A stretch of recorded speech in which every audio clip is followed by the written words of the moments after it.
नमस्ते दोस्तों, कहानी ब्यूटी की जुबानी में आपका स्वागत है। एक व्यक्ति था, उसके गुरु एक सन्यासी थे। वह व्यक्ति दुनियादारी से उब सा गया था। वह अपने गुरु की तरह ही दुनियादारी छोड़कर सन्यासी बनना चाहता था। उसने अपने परिवार को यह बात बताई तो सभी ने मना कर दिया, यह कहते हुए कि हम सब आपसे बहुत प्यार करते हैं। फिर उसने अपने गुरु को यह बात बताई, परंतु साथ ही कहा कि उनका घर परिवार, बच्चे और पत्नी उसे संन्यास लेने नहीं दे रहे हैं, क्योंकि वह मुझसे बेहद प्यार करते हैं। गुरु ने कहा, यह किसी सूरत में प्यार नहीं है। गुरु ने उसे बहुत समझाया, पर वह व्यक्ति नहीं मान रहा था। फिर गुरु ने कहा, अच्छा ठीक है। गुरुजी उस व्यक्ति को मठ में ले गए। इसके बाद गुरु ने उसे योग विद्या सिखाई, जिससे वह अपनी सांसें रोककर मुर्दे जैसी अवस्था में घंटों तक रह सकता था। यह सब सिखाने के बाद गुरु ने उसे एक योजना बताई और उसे घर भेज दिया। दूसरे दिन वह व्यक्ति अपने घर पर मुर्दा पाया गया। परिवार के सारे लोग इकट्ठे हो गए। सभी रो रहे थे, विलाप कर रहे थे।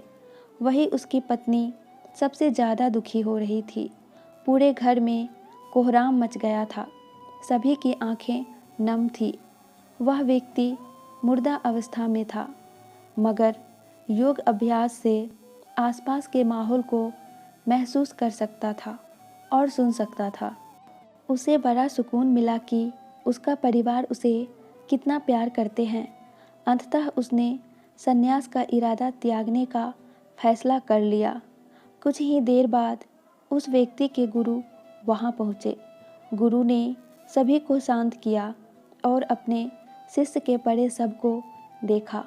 कुछ देर सबको देखने के बाद उसके परिवार वालों को कहा, इस सब में जान फूंका जा सकता है। इस व्यक्ति को मैं अपनी विद्या से जिंदा कर सकता हूँ। यह बात सुनकर घर के सभी लोग बहुत खुश हो गए। सभी को एक उम्मीद की किरण नजर आ रही थी। फिर सभी ने उस सन्यासी से कहा, तो आप यह काम जल्द से जल्द करिए। इस पर उस सन्यासी ने कहा, एक समस्या है। इस कार्य के लिए परिवार के किसी अन्य सदस्य को अपनी प्राण त्यागना होगा। यह सुनकर सभी लोगों की सांसें रुकी की रुकी रह गई।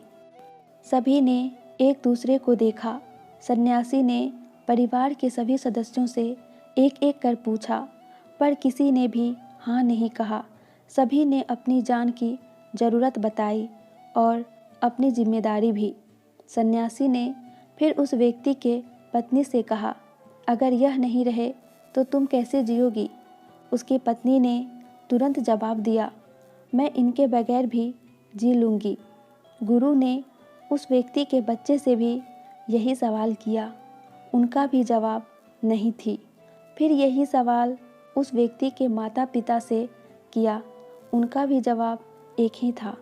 इसके बाद गुरु उस व्यक्ति के सबके पास आए और बोले, हे व्यक्ति, तुम उठ खड़े हो जाओ। वह व्यक्ति उठकर बैठ गया। फिर उसके गुरु वहाँ से जाने लगे। उसने अपने गुरु को रोका और गुरु से कहा, मैं भी आपके साथ चलता हूँ। अब उस व्यक्ति को समझ में आ गया था कि उसकी ज़रूरत उसके घर में कितना है। अब वह एक पल भी अपने घर में रहना नहीं चाहता था। इस कहानी से हमें यह सीख मिलता है कि आपके होने ना होने से किसी पर ज़्यादा कुछ असर नहीं पड़ता है। सब अपना जीवन जी ही लेता है। कोई किसी के लिए यहाँ नहीं मरता। धन्यवाद।